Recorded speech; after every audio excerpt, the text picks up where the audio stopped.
actually a bit of an introvert. When I know people, I talk their ears off. But I went from being a nobody to within 6 months, my breakfast was cold from the amount of pictures I was taking in, some of the malls and stuff. It was very difficult. I remember doing interviews about it and just being like, yes, this is not what I signed up for.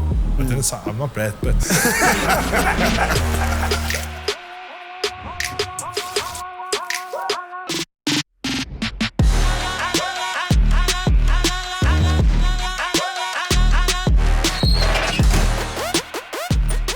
Good morning, good afternoon, good evening. Doesn't matter what time of the day it is. This is your special time. This is your time with Behind the Ruck. It's episode 93. This past weekend was electrifying rugby. Sasa Feinberg and Gonzulu was cooking up a storm at the DHL Stadium. We had the Bulls doing a 4-peat over the Irish provinces. We also had the Saldanha Super 8 Rugby Festival out in Saldanha Bay. Rugby is thriving in South Africa. And also what's thriving is the two of I'm the short one. I'm in the round one. I am a Paisy. Guys, next to me, I've got my buddy. Bodybuilder Juan de Jong in the house. Hey, partner.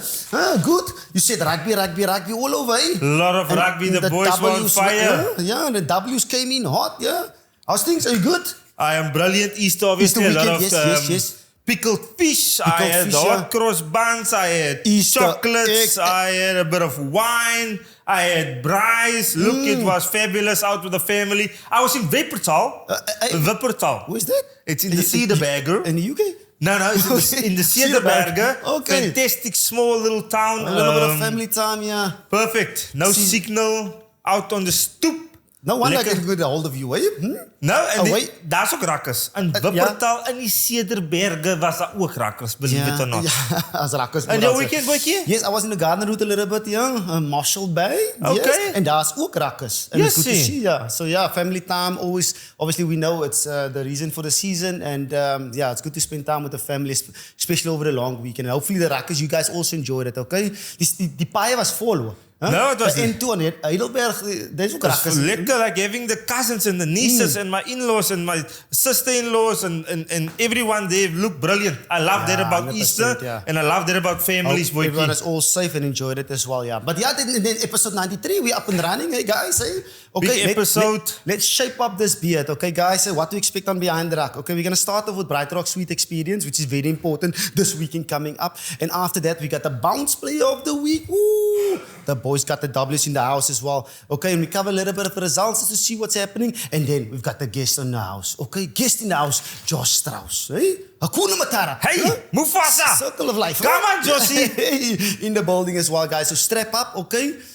Shape it up. Shape the beard up, okay? It's showtime. Huddle up. We're going to get quirky, okay? Let's quickly get started. Ruckers, this weekend at the DHL Stadium, we're going to have a Brightrock Sweet Experience. If you guys are watching this, it's probably too late for you guys to win an opportunity. But we're going to have an exciting Saturday watching the DHL Stormers versus Benetton Treviso, which is a massive game. A game with a lot of repercussions. Can Sasa Feinberg and Gomazulu be on fire again? Can the Italian stallions, the guys who love pasta with the Parmesan cheese, can they bring some spice to the DHL Stadium and cause an upset? We don't know, but we're going to be in the suite. We're going to entertain people. We're going to host them for some lovely drinks and food. And I'm just looking forward to making sure that the Ruckers have a great time. Yeah, spend time with them. Okay? We might not eat just because we want to give them the food and the drinks. Okay? And if this is your first time watching, you see what you're missing out on. Yeah. Okay? There's lovely stuff that this show is giving out to all of our audiences. So if it's your first time, I'm sorry that you've missed out on a lot of fun. Because they don't listen. They don't listen. Seatbelt time. Sit also seatbelt on and we have a great time. Yeah, Behind the Ruck is going for Italian job. Against Come on. Indeed, yeah. Hey guys, but let's get to the Bounce Player of the Week. Hey guys, this is made just for you by Brightrock, the associate sponsor of the Vodacom Bulls and the DHL Stormers. Ooh, and we got the W's. Let's go over to the Bulls. Let's see what's happening. Ladies and gentlemen, Reed Page's Bounce Player of the Week goes to the guy winning kick for the Vodacom Bulls against Munster, the first South African team to beat them at home. And my Bounce Player of the Week is Keegan Johannes for slotting a kick 40 meters out, 7 minutes to go. winning kick for the Vodacom Bulls. Kick in Johannes, my Vodacom Bulls bounce player of the week. Come on, boy, Key. Clutch, hey? Ice cold, hey? Fantastic. Ice to Eskimo, huh? Grand Slam goedjes. Grand Slam goedjes. Nice, hey? And your bounce player? At the DHL Stormers, okay, bounce player of the week is Scrabble time. It's Shasha Feinberg and Ngoma Zulu. If I say best, you can't get better than that. Hat-trick in 25 minutes. Unbelievable scenes. I mean, it got the 360 spin. He threw all, it's on the left foot. Just gets it again and he scores. Eh? And the final pass, a flick of the wrist. A flick of the wrist. Partner, as soon as that happened, I shouted in my living room, bounce player of the week. Yes, yeah. And I said retweet, repost because it is the bounce player of the week. Eh? Congratulations, guys. Well done, boys. Well deserved. What incredible stuff. Eh? Yeah, partner, straight into the big moments. Let's talk about the results of this past weekend. Okay, guys? It is week 15 of the results. Friday night we had Edinburgh versus Sharks and it was 17-18. The 1 point like the Rugby World Cup. And then Saturday, the 3 games. It's Lions versus Benetton, 31-42. Stormers, 34-29 versus Connacht. Munster, 13-16. A tight one, we spoke about it with Keegan Johannes. Eh? That first one, Sharkies, that it's a blockbuster game. At the end. What a crucial game that was. I mean, it had its scuffles. We saw even it's a bit back. How good is it to have Eben back? Yes, everybody needs to be happy. Everyone just chased out a little bit more and be confident, even though there was a lot of scuffle. He's got that aura about him, partner, when he's on the field. Ek is die man, die myn peanut en die pakkie. En hy wys so maar. Hy eet hom. Even though, the yellow card, we're not going to get okay, first game back. Okay. Rugby gemis, EBS, verstaan. But yeah, incredible game. There's so much players standing out, especially the Springboks. I mean, 12 Springboks in the squad. Unlucky to see Fassi going off with an ankle injury. Hopefully, he will be fine as well. But yeah, then Oxy, did you see that? Ruckers, for all the backs, okay, and the utility backs out there, okay, you gotta be careful because we're gonna lose jobs. I mean, 2 weeks ago we had Wilco Low, spiking that toe with a scrum of pass. Now Oxy is doing his thing. He's doing his thing, 50-22. Ras is not sleeping. The 8-0 split is coming. Dr. Ras. Yes, and then no job.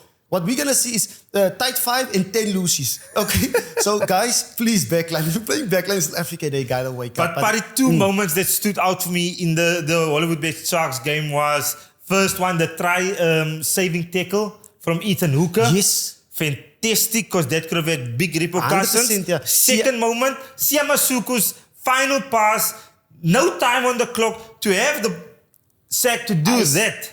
Ice in the veins to put in that pass, look brilliant. Siamasuku, that is fantastic. Yeah. BMT, boy, excellent. Loves in that, yeah. But you spoke about Ethan Hooker, the try-saving tackle, but also Sia Kulishi got one over the line as well. It's not a thing my captain can't do. Yes, okay. Not a thing my captain can do. At number 8. Okay. And that one, I mean, even in under Esterhuizen, I mean, that Hooker coming to 3 guys on top of him. I mean, he takes him back, but the defensive effort, credit must go to the defense coach. I mean, defense wins you champions, and I'm agreeing, and I'm saying that defense kind of won in that game. Yeah. So happy with that result, happy with the way the Sharkies played. Yes, 100%. Yeah. Fabulous. And then the only L we got this weekend is Lions versus Benetton, the team, the Italian job that's coming to Cape Town. So Lions at the moment, I think they missed the flight. Top 8. To be honest, I think... man. Huh? So, but I wanted to see, I spoke to you about it, I want to see all 4 in the Investing Champions Cup, and I feel where they're sitting at the moment, they're not going to make it. But yeah, too much errors. They're trying to run from everywhere. I know they're attacking team, but Benetton is capitalized. And if you have the likes of those 2 Italian centers we spoke about, Breaks and Menencello, and even like Jacob Umaga, Dogwa at the wing as well, it is guys that's going to penalize you if you make mistakes. Benetton is a brilliant rugby team, and I think that's a coach and in the coaching life. Must get so excited by the way they play their rugby. The attacking shape, they look long, play short. They play short, look long. Their running lines, their precision in their running lines. Look, they're a quality rugby team. I've been quite disappointed a little bit with the way the Lions is falling currently off the tracks. The train is a little bit sliding off the tracks, buddy. Yes. They were in the seat with game in hands to qualify for top 8.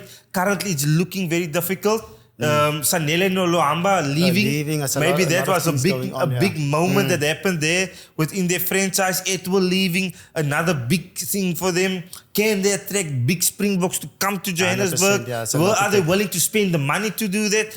We'll see. But a big loss for them at home. 100%, yeah. And hopefully they can pull it back in the last couple of games. But yeah, and then a big win. Yeah. A big win. For us, for you, For who? No, Munster, the Bulls, come on. And Stormers and Connor, big win.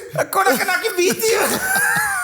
A win is a win. I mean, that was special as well. Let's go quickly over to the Stormers that played that game. Fantastic. Okay, Shasha Feinberg and Gomazulu, a hat-trick in 25 minutes. And also, like Fassi, we don't like to see the injuries. Dion Fourie as well. Hopefully he'll be just back. coming on the field and then you could see the disappointment on his face, buddy. Yeah, but it's also guys that step up. I mean, Paul de Villiers coming through. So he fixed that gap even with Dion Fourie as well.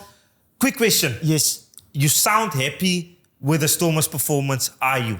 I am happy with the Stormers' performance. Yes, we leaked a lot of unforced errors, but also our defense. Okay. Hopefully, with Benetton coming this weekend, please, I hope we can fix the defense stuff. Okay, because the defense is very important. They cut us a couple of times on the left wing. That was not stuff we usually see. We put them under a lot of pressure when it comes to defense. I mean, it was a soft tries. We score a couple of tries and then they can get back into the game. And also a Connacht team without the internationals touring. So still happy with the result? Still happy, but like I said, defense kind of kicked us. Otherwise, it would have been 80. Oh, wow. Yes, okay, say why it could have been 80. Could have been 80. Yeah, but just the defensive lapses that we do have. I mean, you can't score 2 tries and you give a soft one away. Those type of things we need to fix. But the players that we not usually seen, I mean, we've missed Frans Malherbe, Neetling Forshia, Kitsi. But our tight forwards as well, 1, 2, 3, did a fantastic job. I mean, Alistair Vermaak going against Bielem. Yes, like an old engine. Okay. Yeah, Ellis is a TDI engine. Hy het gaan het. 100%. And Sanji also getting his opportunity, and it's almost like, it's going to be a weakness. But their scrums were solid. And it's good to see when it comes to the Stormers. So I'm looking forward to the Brightrock experience, and we're going to be there. We're going to be there. Excited for this weekend, Ruckers. We will be at the DHL Stadium watching the Stormers. It will probably be my very first time at a Stormers game that the Bulls are not playing in. Yes, so bring some luck. Okay. Bulls is looking good. Man, Happy look days. Brilliant in the cold and rainy weather. It was a scrappy game at stages. Munster, who's been very good in the URC of late. For me, I don't mind the way we played. The fact that we got the result. The W. That we qualified for the knockout. We got a Q next to our name. Vat so julle. So, brilliant win. 4 out of 4 against the Irish teams. Yes, Grand Slam. I like the fact that Coach Jake kind of made that like a trophy in the media. Yes. Pardon, Jake. Like Grand Slam, the only team that beat Leinster. First time I've heard also about this Grand Slam thing, but he made it. It's not a thing. It's not a thing. Because of Rory that's Irish, and they beat the Irish. Grand Slam. It's not a thing, but I'm going to also make it a thing like Coach Jakey. No, it's a cracker game. So, and obviously, we're going to speak about the Glasgow one coming up as well. But fantastic performance from Marcel Coetzee, Cameron Hannekom, Keegan Johannes, fantastic under pressure. Kicking that kick, obviously, that was the bounce player of the week moment for me. Kanan Moody, I thought was excellent in the first half under the high ball. They had lovely touches. So exciting things for the Bulls. And but Martial. They got a tough game out this weekend against Glasgow. And we'll find out later what you think about that. Yeah, okay. But let's get to, Circle of Life. Makuna yes, Matata. Come on. Yes, I haven't seen him in a long time. Yes, yeah. See if the boys all good. And he's a champion, eh? Yep, Varsity Cup winning coach. So champions, yeah. Okay, guys, up next, Josie Strauss. Ruckers, now I've got the privilege to invite into our company a guy that has played 109 games for Glasgow Warriors. He's represented Scotland. His friends know him as Mufasa. I don't know if that's true. I just put that in. He's also captained the Lions Super Rugby and Currie Cup. Brought a trophy to the Emirates Airline Park in 2011. Represented Maties as a rugby player. Now a winning forward coach for the Ikeys Tigers. Also coach at Sex down in the southern suburbs. Guys, we have Joshua Strauss in the house. Thank you. Yes, there we go, eh? That's a very, very nice intro. Thank you. Yes. I wish my wife had your energy most of the time. Awesome stuff. Otherwise, are you good? Yeah, I'm good. Thanks for having me, guys. I mean, I've obviously seen the show a lot, especially on the S-Connect group there. No, it's good. It's going well. It's, life after rugby. Both of you know. That's the nice thing about chatting to oaks like you. But yeah, busy, and I'm just, lucky to have good jobs and be in a position to win a Varsity Cup. And it's a Varsity Cup, and it's been a week, the celebrations and stuff. How's it been? So with 3 children, I have not gone to all of the celebrations, but the Monday night was brilliant. But those boys on the group have kept it going. I think they've had 6 different things set up this last week. Obviously, with the Easter weekend, it made it nice for them. But yeah, they've been going hard. All I see on the group is proof of life. Proof of life the whole time. And it's bigger than 2011 Curry Cup. You boys, the youngsters? Bigger? In terms of celebration. I think it is. I think also the anonymity that comes with playing Varsity Cup. Josie, sorry, Rakas. Yeah, I need to stop. Oh, beautiful. Josh Strauss, right? Explain the word to me first, Josie. Well, anonymity. Yes. I think, you're in the spotlight as a big time player. I think these students are a little bit more under the radar than what we used to be, so they can get up to a few more shenanigans, basically. Yes. But no, it was good. I mean, the Curry Cup, obviously for me, was hugely special. It was my first big thing. I was lucky enough to win the Varsity Cup as a player with Marty's as well. Back in 2010. But obviously, 2010 I made my first break into proper pro rugby, and to win the Curry Cup the year after was, you don't expect to do that at that young of age. So it was huge for me. It was lekker with the boys, ripping those pockets off the shirts and stuff the night after. So it was good. And it was also when they held me down and shaved the beard off. So lots of great memories about that. But I think for the Varsity Cup boys, they go a bit more boss. I think we were a bit more mature, especially Koos and those acts, a little bit more mature. So you're winning the trophy, shave the beard. And this trophy, not shaving the beard? No. I've actually, the only promise I've made was to the Sax boys. If they win certain big games, they can shave it however they want for a week, and then obviously I'll shave it off. But I didn't expect them to shave it off the 2011 Curry Cup. They just grabbed me. It was Vickers and then came from behind and just started shaving. He was sober. The nice thing was they left me the biggest mustache I've ever had for the night. So it was a good evening. And Josie, winning a Varsity Cup as a coach, what does that mean for you? Obviously, now you're in your next phase of your life. What does that mean, especially in the coaching realm? It's obviously good. I've had a lot of phone calls and messages and stuff, and I don't think sometimes you appreciate maybe how big it is until it happens, and then you start, getting the traction on your phone and, getting invited to do different things. Obviously, for myself as a coach, it's good for the CV. The big thing is, for me, which I enjoy, but unfortunately, like we all know, enjoyment doesn't pay the bills. But if it was my choice, I'd love to be involved with school and university rugby, for my entire career. I've never had the ambition, even as a player, I struggled a bit with the sort of the spotlight. You, as a boy, you don't play rugby for the spotlight. You play it because you love it, and then the things come with it, and it's quite tough to navigate. And I think I've always, I've never really wanted to be a Bok coach in terms of the fame and what comes with it. I enjoy coaching, I love it, and a big thing for me about the school and the university is how you see boys develop, and even some boys who maybe aren't regarded as highly coming through and making something of themselves, and just the opportunity. I mean, we all know that in South Africa, a lot of boys from sort of previously disadvantaged areas use rugby as an avenue to a different and better life. To see that is brilliant, Unfortunately, enjoyment, like I said, doesn't always pay the bills. So, who knows what the future holds. But obviously, this was big for me and it's good for me. They say sometimes you have to do what you have to do, and then you want to do what you want to do. Yes. So that's the case of it. Voices, big words there. It's wisdom over here. I know what I'm bringing to the party today. That's enough for me. Yes. And Josie, what is it? Is it forward coach? Is it? No, so I mainly do the forwards, a little bit of carry work. Wes Chetty from Bishops, he was doing the contact work, but unfortunately with some of his other engagements, he's had to leave us halfway through the season. So I sort of took over the rucking and clean out work and stuff like that. Joel Carew does the forwards with me. He does the scrum. He's done an incredible job from Rondebosch High School with the scrums there. And mainly just, the Flecky always calls the godfather of the forwards, keeping the Oaks, in check, knowing they know what they're doing and that they're confident, basically. Yeah, we had him on the show. It's fantastic to see him back. Flecky, he's doing a fantastic job. He's a brilliant coach. And just looking, obviously, when we were at the final, I looked at your coaching staff. It looked quite young. Obviously, except for Flecky, but the rest of you guys, sorry, Flecky. The African Grey, that's his nickname. The Silver Fox.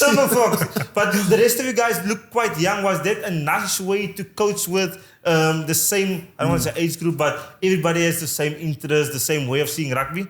Yeah, I think so. I think we're all from the sort of the same generation. Obviously, all from different walks of life within that, but Nick Groom and I were chatting that 3 of the coaches there, myself, Nick and Joel Carew, all 3 of us won it as a player when we were younger, and now we've won it as coaches. So, maybe knowing the competition and coming out of it ourselves, maybe it helped us a bit. But I think as a young group of coaches, I think that dynamic is brilliant, because if you look at it, we're all young, and then you got Robbie Fleck, and I'm not saying anything about his age. That's fine, he knows. But I think his calmness and his experience for guys like us who are learning is hugely important, and it keeps us calm. It makes us send the right signals to the players as well, which is what he's very good at. Yeah. And it's good. We're all young, we're all ambitious, we're all aspiring coaches. Let's call ourselves that. Except for Gary Visser, who's been a coach of mine since I was 18, and now I'm coaching with him.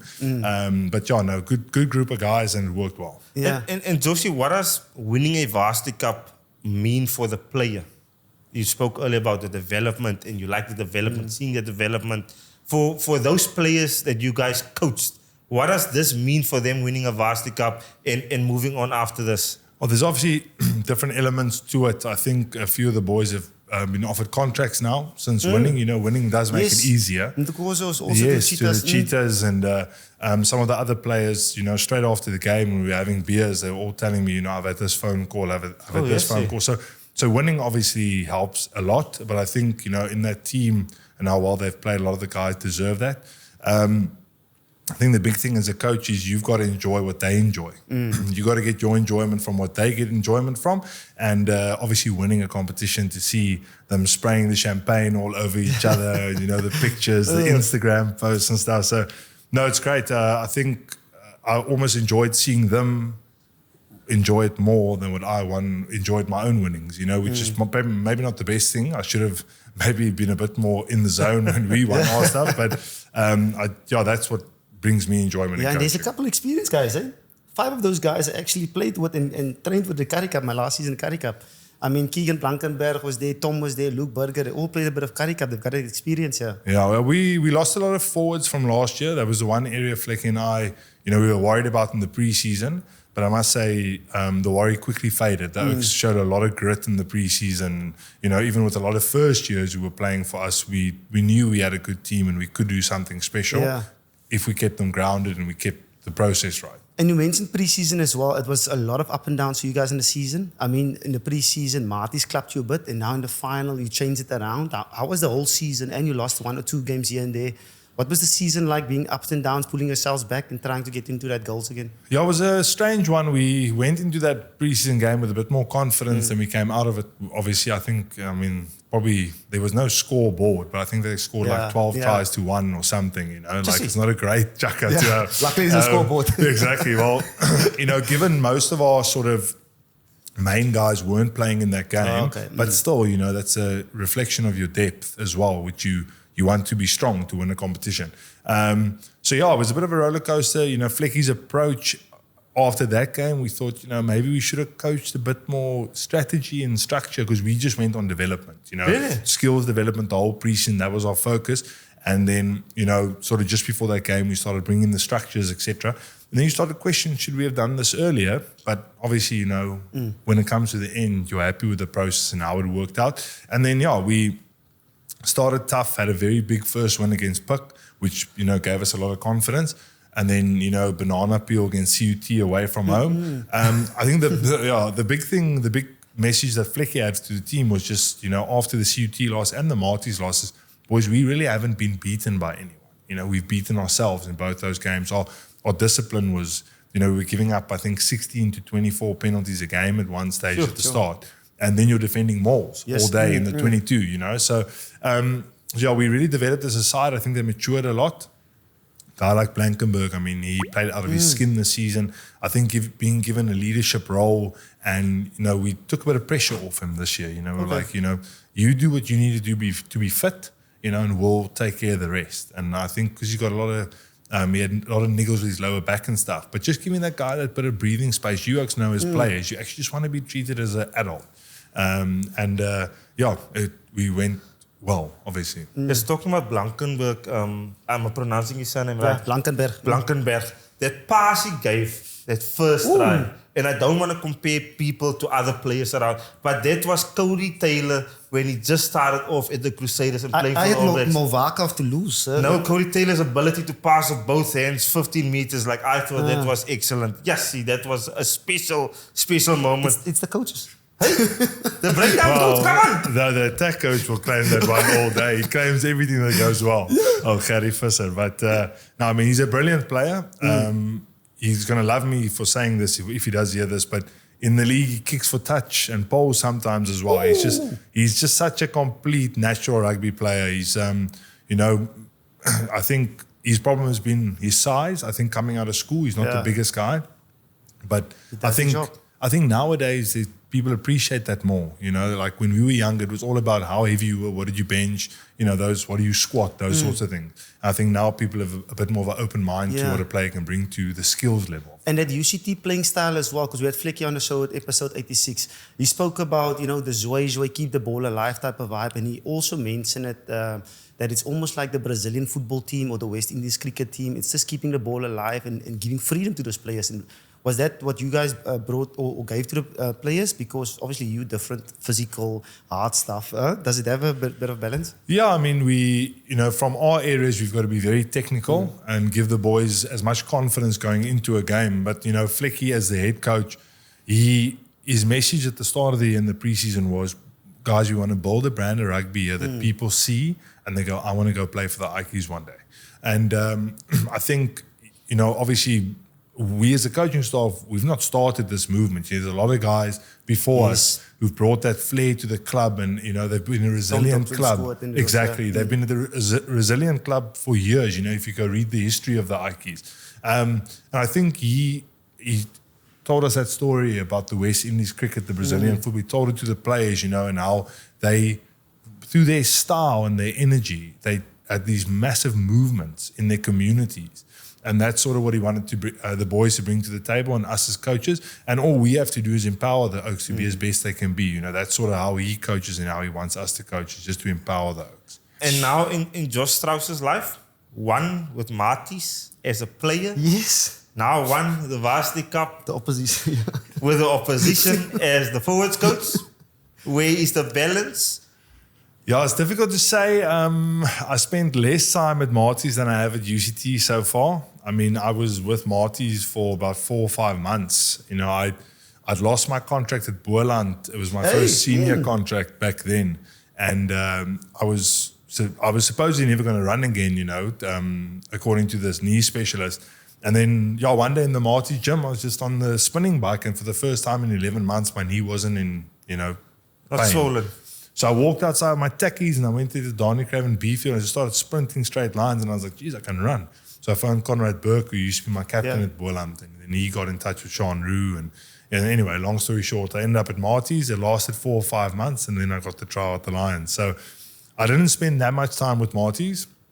I spent more time with UCT. And I think, it's difficult for me because both institutions gave me such a huge opportunity. Yes. The one as a player, I would have never got that trial with the Lions if it wasn't for them. Yeah. And then the one as a coach, like when you just retire, who's going to assign you out of nowhere, and they took that chance on me. So I've got a lot of loyalty to both of them, but it was lack of winning. I can imagine. Awesome. Yeah. Josie, before we get to, and I want to speak long about your playing days and what you achieved as a player, but now obviously I want to talk about your current life. You were this rugby player, you played international rugby, then transitioned from that. What was your transition after rugby like? It was a bit of an abrupt one. I had sort of signed a pre-contract deal with Leicester Tigers in end of 2021. And because of COVID and the hard lockdowns at the time, I had to do my medical here in South Africa. And my old wooden knee that I've been struggling with my whole life. Oh, another one. I went to see a specialist and he looked at it and, lovely guy. He said to me, I'll sign off on it, Josh, if you want. He said, but I don't know how you're walking. He's like, you need a knee replacement. He's like, your knee's basically just arthritis. And I had 2 daughters, I had a third on the way, and he was like, it's time to make that call. I was 36 at the time as well. Now looking back, I feel like I could have probably squeezed a year or 2 out of the body. I still train with the UCT Oaks, take a bit of contact, but so it was quite abrupt. it's a scary place to be. You don't know what's happening. What am I going to do? How long am I going to be without a job, especially in COVID?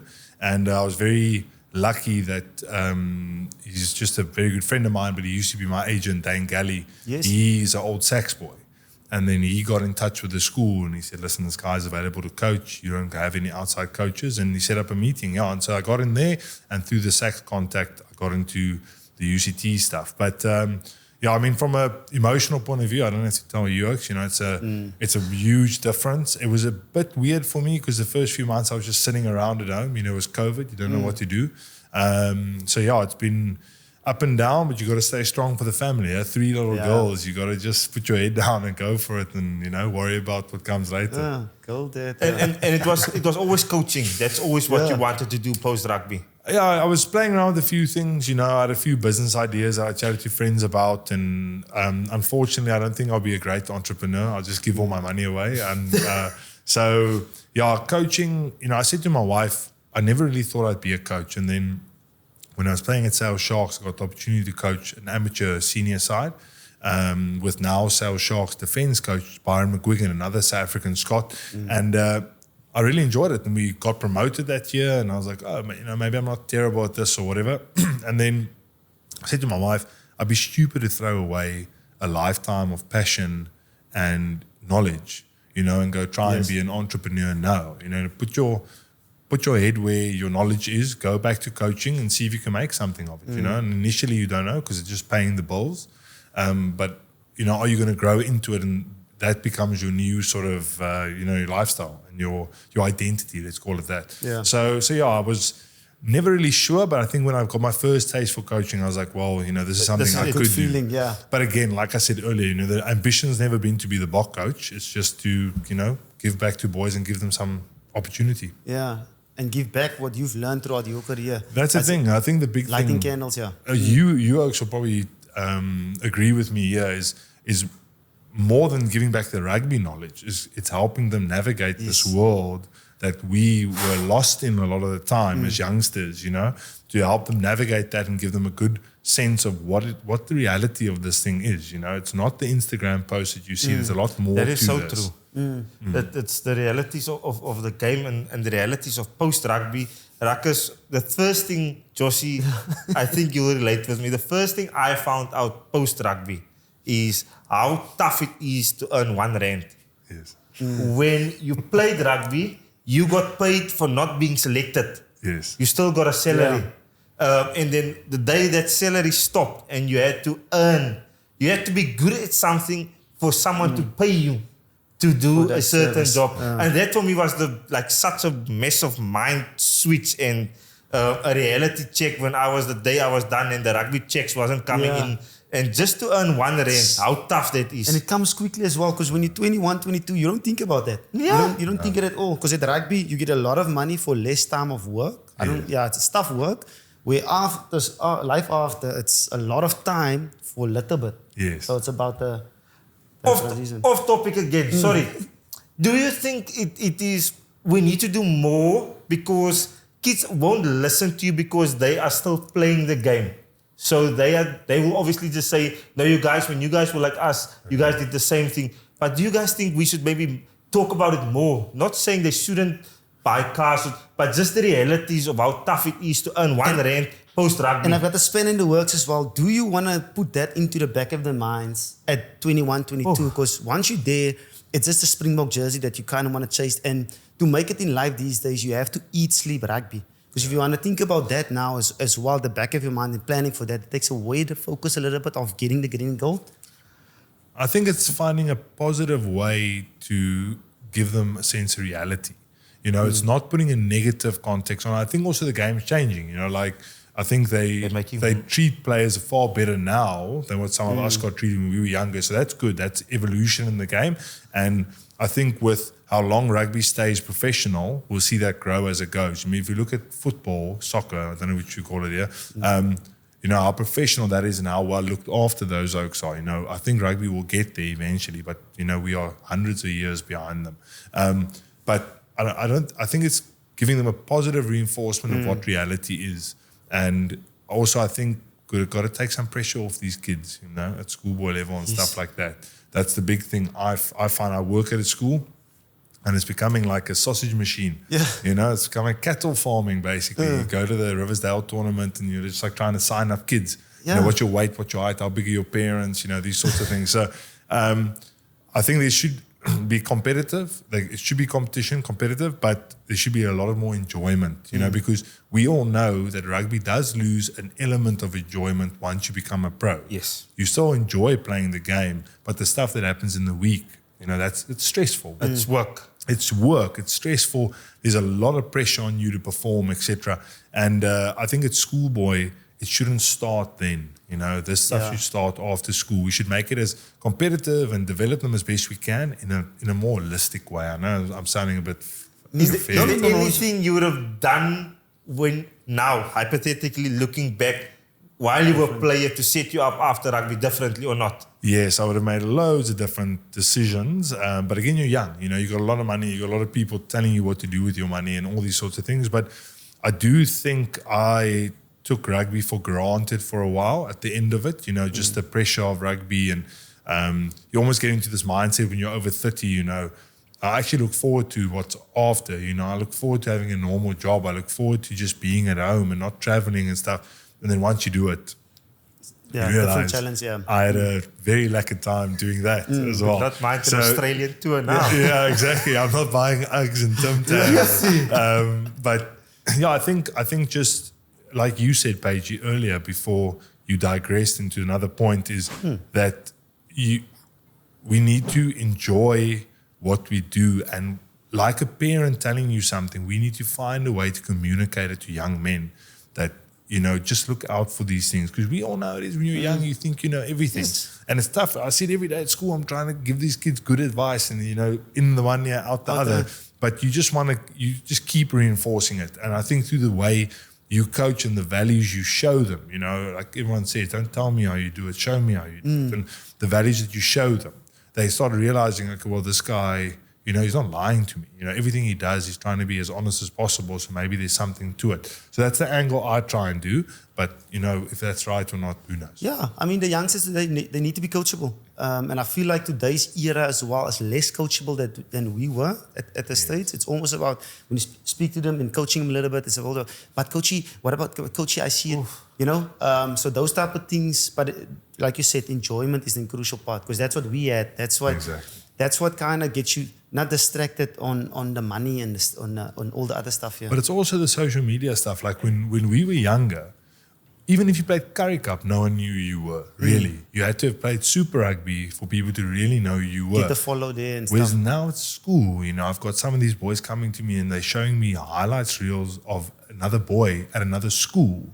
Like, oh, you know, sir, look at this guy. I'm like, that's his highlight reel. He's not putting the missed tackles on there, etc., etc. So, and also I've seen at the Varsity Cup, you know, these guys are getting pictures taken with themselves after games. You know, when I played Varsity Cup, you were absolutely nobody. You just You were wait so for the after far. party. Yeah, you were still so far away from being something. And I think, you know, it's just happening. Social media is putting more pressure on them as well, because they're in the public eye, in the spotlight consistently. And some of these boys want to play the YouTube rugby because they see this stuff. I mean, the swan dive tries and stuff like that. Just put it down. Yeah. You know? coaches. Yes, you guys talking about social media nowadays, whenever there's a Facebook memory that pops up, it is me posting my BBM pin, and I still don't know why I did it most of the days, every day. Sorry, Liffy. Josie, you spoke about the seasons as well. I mean, from the Marties to the Lions, but then also big decisions to go overseas to Scotland. That journey for you, what went through that journey?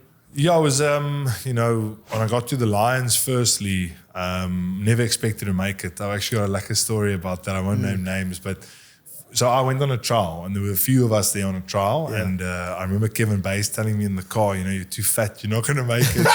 Yeah, I just had a laugh because we were good mates, you know, we could have that banter. But I remember we went into the gym and they were testing us, but they were like, you know, locks, props, scrum halves, everyone was there. And alphabetically, my name was last. Okay. And these oaks were benching scrum halves, like 150. And bro, I couldn't do 110. I'd never really been in the gym. And I was like, Okay, so I did the worst bench, the worst squat by far, and I was the biggest oak there. Everything, and it got to the pull-ups at the end, and I walked over. I walked over to the S&C. But these oaks were knocking out 15 to 20, and I walked over to this guy, and I'm like, bro, I can't do one. And he laughed. He thought I was joking. Yeah. I was like, I'm being serious. I get on the bar. So I jumped, tried to pull myself up, shivering, and I'm down. And I walked out of that room thinking, no, this is over. The dream is over. But then luckily we played a trial match, which I had some good moments in, and I got picked up. But yeah, that was, it was a roller coaster. I went from, like I said, in the Varsity Cup, we were nobodies, the Lions, and within a few months, John Mitchell made me captain. And, all of a sudden you're in the spotlight and whatever. And then, the decision to go to Glasgow was really, there were a few things that happened. I got cut from my third Springbok camp at the time. And parallel to that, the Lions got kicked out of Super Rugby. Yes. I don't know, do you call it relegated or were we kicked out? I don't really know. But I think cut is a good word. Cut. We were cut from Super Rugby. And, it was all over the show. I had another 2 years left of the Lions, but no one knew what was happening. I was either going to have to go on loan to the Stormers or the Bulls, or get out of my contract because of the clauses. And then, Glasgow came and visited me in Johannesburg, sat in my kitchen. Graham Love, I think it was, he was director of rugby at the time. And they pitched the idea to me to go over there and then, realize my dream of playing international rugby at the end of the day. And that's sort of how it came about. Sure. 109 caps later. Damn it. Very good seasons, eh? Ace coat. I must say, played every Saturday. I think I was there for 4.5 years and I played 109 games. Yeah, Glasgow is super cold. There's -1 and stuff, bro, -7. And I don't jump in a line out, so those 40-minute unit sessions, I'm just stood there watching these guys jump. It's tough, No, it was tough. But Josie, I want to especially speak about your time at the Lions. You just said now your trial wasn't the ideal trial thingy, but the time you hit the field, you always had the most carries, you always had the most tackles, your carries were denting carries. What part has that always been there in Josh Strauss's armory? That once you got the ball, that conditioning and jump and squatting, it doesn't matter, I'm playing rugby now. I've learned that when I don't think about things, I'm better at them. And fitness, as soon as they tell you get on the line, you start thinking about it. Sweat. And, call me mentally weak, but my calves would blow out on the first 4 steps straight away.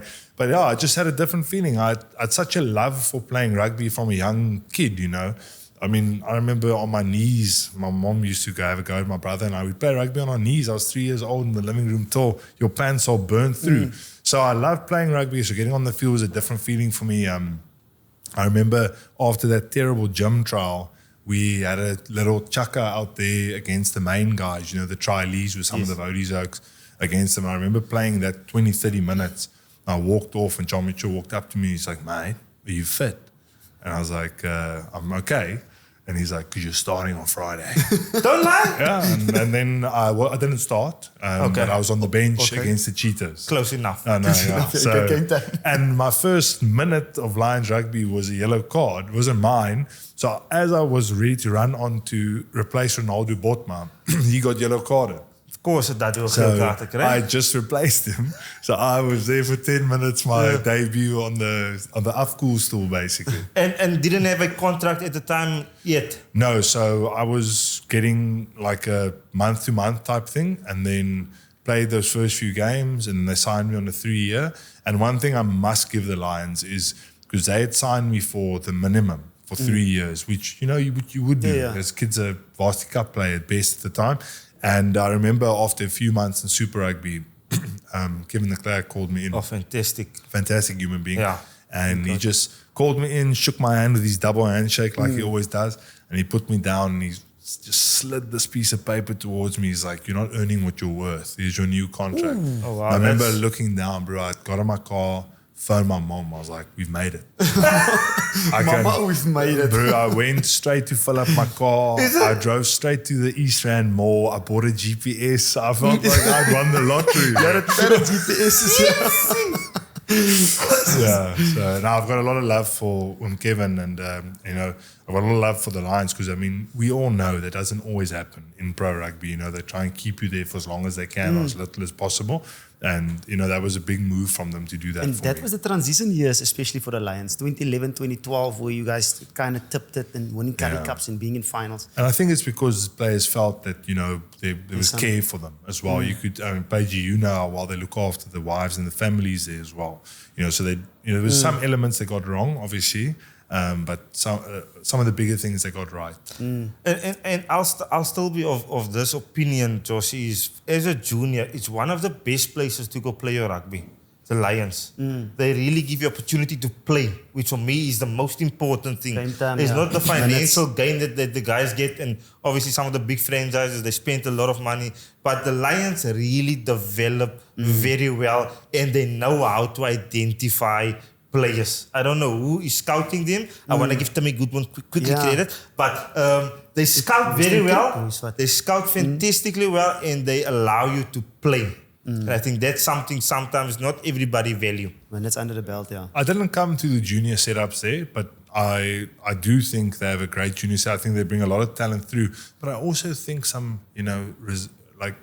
resilience. It builds resilience. Living in Joburg, living in among those areas, it's not easy. It's not, I want to sign with the Stormers because I'm going to, drive on the N1 and while I see Table Mountain and go to the HPC every day.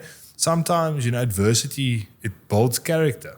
And I think a lot of those guys who play there as well go through their adversities, where they live and, what resources they have at their disposal. So I think living in Joburg as a whole builds character. And that's why my partners are strong, It's in your head. Dus dan hoor ik hem daar wel een beetje tougher. Yes. And did the people, is it true? I heard the birds were tweeting and people were telling me stories this week. Every time you stopped at the robot in Joburg, they were shouting Mufasa. They were, Is that true, Josie? No. I was pulled over by cops a few times for some free shirts, etc. But no, I mean, I had my craziest story about my car and stuff was being followed home after a Super Rugby game. So obviously, you're advertising who you are, and I had to phone Joe Sneyman. I don't know if you remember. Yes, Big Joe. Big Joe. I had to phone him because I knew he was on the same road as me to come cut the people off so I could just get home, in safety. I didn't want people to know where I live. They come and attack you when you have a bad game or something. But no, I mean, it was a culture shock going to Joburg and then getting a name, with a beard. I had a big target on my face as well. I'm walking around the mall. Everyone can see who I am. So I went from being a nobody to within 6 months, my breakfast was cold from the amount of pictures I was taking in, some of the malls and stuff. How did you handle that phase? Now the beard being a brand and you being the captain of the Lions and everything happening so quickly. I'm actually a bit of an introvert. When I know people, I talk their ears off. But yes, I like being by myself and, being with my wife. So it was tough at the start. I got into trouble a few times. I had to write apology letters and stuff, through Kevin there for saying certain things to people. But it was very difficult. I remember doing interviews about it and just being like, yes, this is not what I signed up for. I'm not Brad Pitt. I'm not an actor. I just want to be a rugby player. So I did struggle with it. I think if it came more gradually, I would have probably dealt with it a bit better, but I struggled initially with it a lot. And then it was a nice breath of fresh air to go to Glasgow, and the taxi driver didn't even know we had a professional rugby team in the town. So I was oh, here we go. This is more my scene. No one knows who we are. No one cares. That's it's chilled. You got your fans, and then the rest of the city doesn't know we have a pro rugby team. Yeah. So, but The beard. The brand. Was it something that happened spontaneously? Did you even think it's going to be something that people talk about that will be on your car? Is it itchy? No. That's one of the reasons I don't really shave is it does get itchy when I shave. And for 2 weeks, it's a nightmare. But so the full story is when I was 12 for the first time, they told me to go shave. And I went home to my mom and I was like, in primary school, they're telling me to shave my mustache. She was like, there's no way you're shaving at 12. She bought me that wheat cream and I had the worst reaction. My whole lip was like this. So then she was like, well, you're going to have to start shaving. So I started shaving, and by grade 10, I was basically shaving every morning. And you can imagine, being in a big school like Paul Ruiz, and by second break, I had stubble again. You know, I had lots of hara. And then, when I hit 18, I just stopped shaving, basically. My first year at NNK, I had a huge beard, long hair. When I played for Boland, you can go find some pictures. I had probably this size beard. When I went to the Lions, everyone thinks because my wife was there. I cracked a joke about that, which is, caught fire. And everyone's like, oh, it's because you're waiting for your wife. It's not true. Warren, I just cracked a joke about it. Yeah. Warren Whiteley just said to me on the track there at Joburg Stadium one day, let's see how long you can grow it for. It wasn't even for anything, it was like, let's see if you can grow it to the end of the Currie Cup. And then in the Currie Cup, he was like, let's see if you can grow it till the start of Super Rugby. And I had no reason not to shave it. So I just kept it and it became a thing. And, we all need our little luck in life. So. It was massive, especially in Scotland, it was massive. Even at the Cell Sarks as well. Well, then I sort of created that situation for myself because then it became a bit of a brand, and the Lions started selling the fake beards and stuff. And then I was like, well, I've got to keep this thing now. And then, I went to Glasgow and I shaved it off initially. And it was very cold there and I was very pale, which doesn't look good when you're like semi-tan. You look like a cappuccino type color. I just started growing it again. And any of the boys in the games, they pulled on it? Is there anything that happened like that? Yeah, so back then, I'm not going to mention names again, but there was a game against the Sharks where Oak yanked it so hard. And I had my hands tied in the maul. I jumped in the line out, came down, and your hands are That's the first problem, Josh. And it got grabbed. Jumping in the line out. And it was yanked this way. And I just remember afterwards, we got a penalty. Putting my hand in my beard, I was just hair and blood.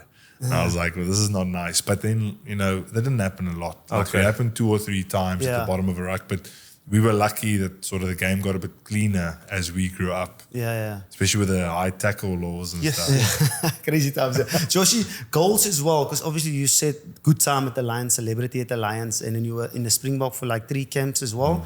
That the season to move over to play for Scotland. What was it like? Was there ever a dream of playing for the Springboks, or was it just to play international, or what was it? No. I mean, my mom always jokes about it. She doesn't know much about rugby, but she obviously followed my career. But she always says to me, the first thing she remembers about me is like, I was just laying in bed and I'll be like, I'm going to be a Springbok one day. I want to be a Springbok one day. So we all, I think, growing up in South Africa, we have that dream. But, as you grow up and you get a taste of professional rugby and the politics involved and all of these things, you mature, and you also, some reality kicks in. And, I was 26 at the time and it got to a point where, do I never want to play, or am I going to try and just get this cap when I'm 30 years old? So, I think getting cut for my 3rd time, I didn't really see things changing here. 2011, I won Currie Cup Player of the Year. And I still got cut, I'm not saying I should have played. I'm just saying you have that hope, I've done really well. I've won this award. Am I the guy now? And then I got cut again. And, it was a time in my life where I was like, cool, this is a better financial offer. And at the end of the day, I get to do something that I've always dreamed of doing. And representing Scotland. I know obviously currently we have Piers Kumis, Dewan, VPNL that played. What was it like representing Scotland, playing for Scotland at Murrayfield, going to the World Cup, representing Scotland in 2015? What was that part of your life like? It was, uncharted waters for me. It was a bit of a roller coaster. I must also say, we like talking about reality. It wasn't all, Manscan and Ruisse. There was a lot of people questioning us. They're calling us mercenaries and stuff. I think the guys now have it a bit lighter, It's sort of, it's known to people now. Myself and VP, we were like almost the first guys to do it. And, a lot of people loved us for it.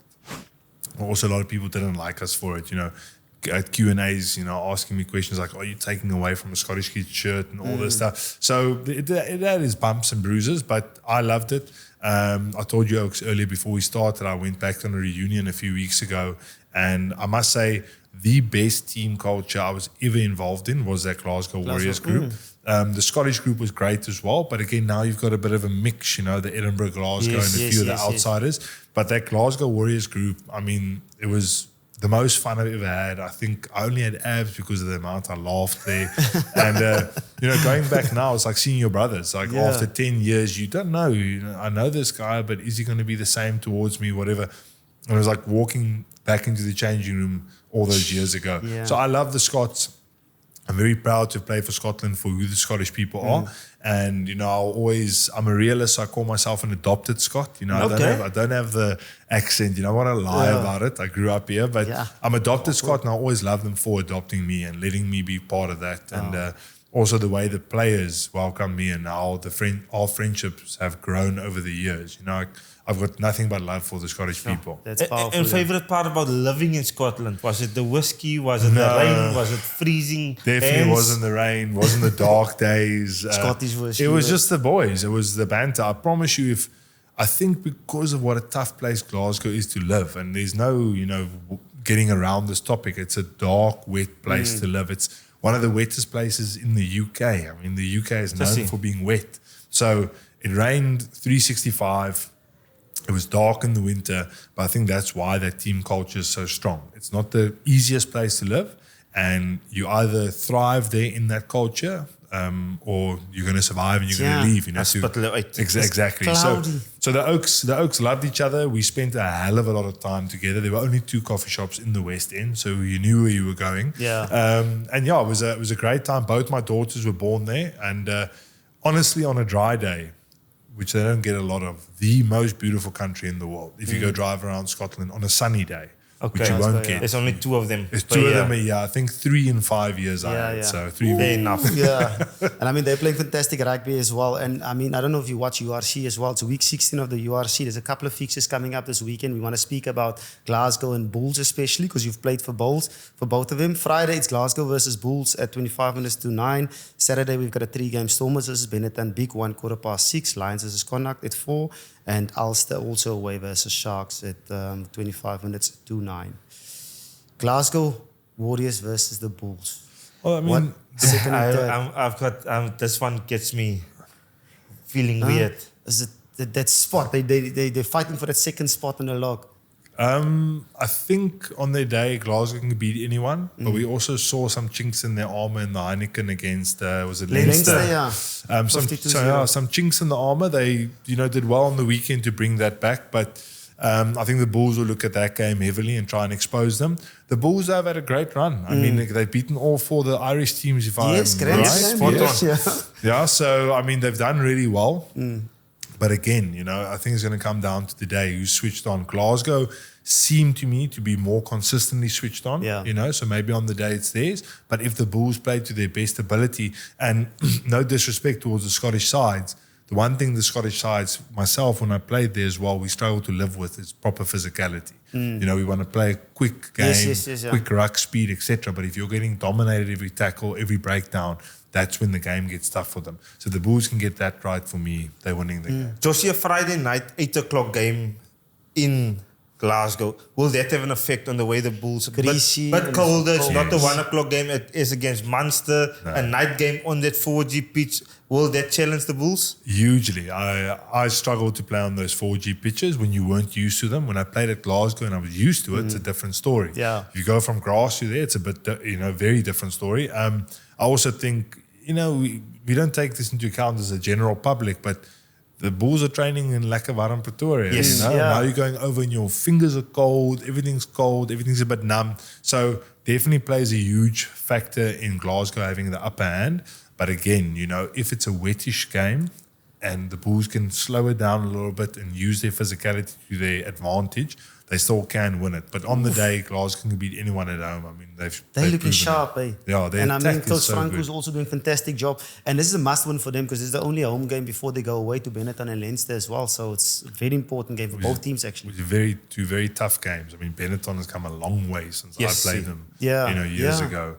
I mean, they're a very good team. Yeah, but Glasgow have got unfortunately, they had that banana peel on the Heineken again, which we had the whole time when I was there. It's like a mental block for some reason. But in the URC, I mean, they are the team. Them and Leinster, obviously. I mean, they're 2 of the better sides. I'm going to back Glasgow this weekend, Parry. Yes. And it goes against everything within me, Ruckers, not to back the Bulls. But Glasgow, I think Coach Franco Smith just knows how to play the Bulls. When he was at the Cheetahs, he understood how to win against the Bulls. He's beaten the Bulls last year in the URC final. He came very close a few weeks before that, also at Loftus. So I think Franco understands how to go around that physicality that is so destructive. They got a couple of injuries. They got a 52-0 against Leinster. They're coming off a 2-point against Zebre away. Yes. Huh? You The still? same Zebre that almost beat the Sharks at Durban. That same also one. the same Zebre that also got close against the Bulls at Loftus. So you're going with Glasgow? I'm going with Glasgow for the fact they're playing at home. It's 8 o'clock in Glasgow. And Frank would understand winning this game for having a home playoff in the URC. I think they'll be geared to take this one. He likes to do it because against Bayonne he did the same, and the Bulls showed him something different. But Bayonne played a B team. That's why he goes against the Bulls to show them different. The Frenchies But did partner, French thing, B team. I'm in the same boat. Even though I So why challenge do you. Yes, I challenge you, but I'm in the same boat. I mean, Glasgow's playing fantastic rugby and it's an important game for them. The Bulls, sometimes they show something and then they get a lucky win here and there, and it's not convincing for me as well. And they give a lot of yellow cards, discipline, we spoke about it, defensive errors, we spoke about it, and we're kind of a little bit lucky against Munster as well. So we're going I'm going Glasgow. Glasgow. Who are you going with? 5 years Glasgow. 5 years Glasgow. 5 years Glasgow, yeah. Any other players, especially in the Lions, the Sharks, and the Stormers, that kind of stood out for you? I mean, upcoming players that we might see against Italy in the inbound? Well, I mean, that Ruan Fenta, I love him from the Lions. I've said this before on a podcast. There's, some soft areas of his game that he'll still grow into. Yep. But in terms of his physicality and his dog, I love that kid. I think Cameron Hanekom was, he's incredible, but I'm just preaching to the choir. Everyone loves him. Yeah. I like Evan Roos. He's a lovely guy as well from an 8 perspective. And also Frankie Horn or Franco Horn. Yeah. I was corrected the other day when I said Frankie. I think he's a very good player. He's very athletic he doesn't look it, no disrespect, but he's quick and he's good. So yeah, a lot of players standing out for me, but I still hope that Marcel gets a recall. Yes, and we had the number 8 conundrum last week. Yes. Okay, yes. Where do you see it? Because he's basically got Joandre Augustus. I said maybe play Sia because Sia's playing fantastic at the Sharks. Who do you see might get the opportunity against Italy at number 8? I think against Italy, it's tough to say. You can't nowadays just take a chance anymore. All the teams are very competitive. But, I would like to see a guy like Cameron Hanekom play against a team like Italy. Throw him in the deep sea. I'd like to see him because Italy they are the kind of team, unfortunately, you might pump them, but they're physical. Yeah. I remember when I played for Scotland, I was always surprised at how physical these are. So we beat them 38, whatever, but they hit you in tackles and they carry. So it'd be good to see him at that level, matching that sort of physicality. I'd love to see Trocky in a shirt as well. He's a lovely guy. I spent some time with him.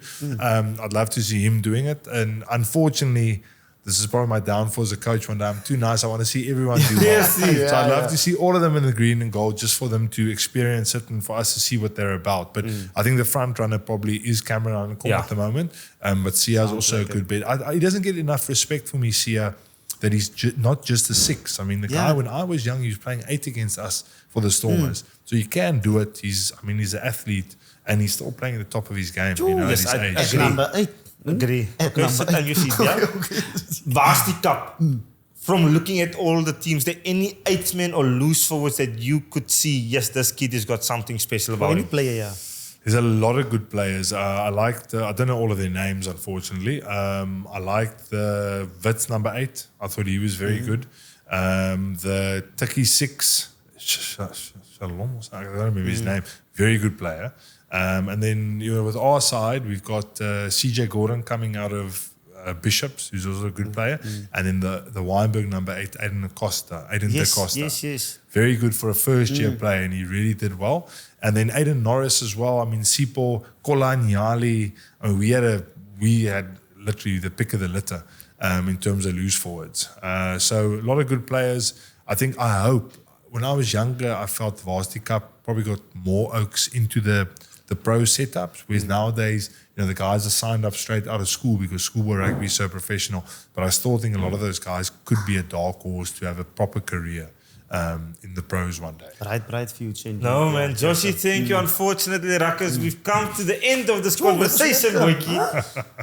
I can talk a lot, unfortunately. And the same for us. I just want to say thank you for your time, Boykie. And pleasure. Congratulations again Yes. for being a Varsity Cup winning coach. Kan die glo nie. And He is, man, champion, eh? How's the champions? Yeah, and I really enjoyed it. I wish we could speak so much more about your international rugby, but hopefully there'll be a second part 2. Yeah. Thanks, Joshi. I appreciate it, my man. I mean, you've done a lot for South African rugby, Scottish rugby as well. You've opened up doors. You and VPNL, you spoke about it. I mean, for guys like Carl Steyn and Skuman and the boys going overseas and exploring and challenging themselves. But thanks for making the time. And all the best with the next chapter. Hopefully we go back-to-back next season with UCT and also with Sax as well. Good to see you doing great things, yeah. Thanks, guys, and thanks for this work. I mean, it's it's like a boys' chat. You know, just come and sit down and have a chat, and we miss those sorts of things. Definitely. Especially nowadays, just talking to kids all day. So. Yeah, 100%, yeah. Thanks, Ruckers, and there we come to the end of another fantastic episode 93. And you guys know Behind the Ruck is proudly supported by SuperSportBet and our associate sponsor to Behind the Ruck, Ticket Pro. Thank you for your ongoing support, guys. Please make the switch to SuperSportBet now. Get your skin in the game. This was a hell of a lot of fun, but we're going to say goodbye to you. Ruckers, I'm Rudy Page. I'm Juan de Jong. I'm Josh Strauss. And the Ruck is clear. Bye-bye.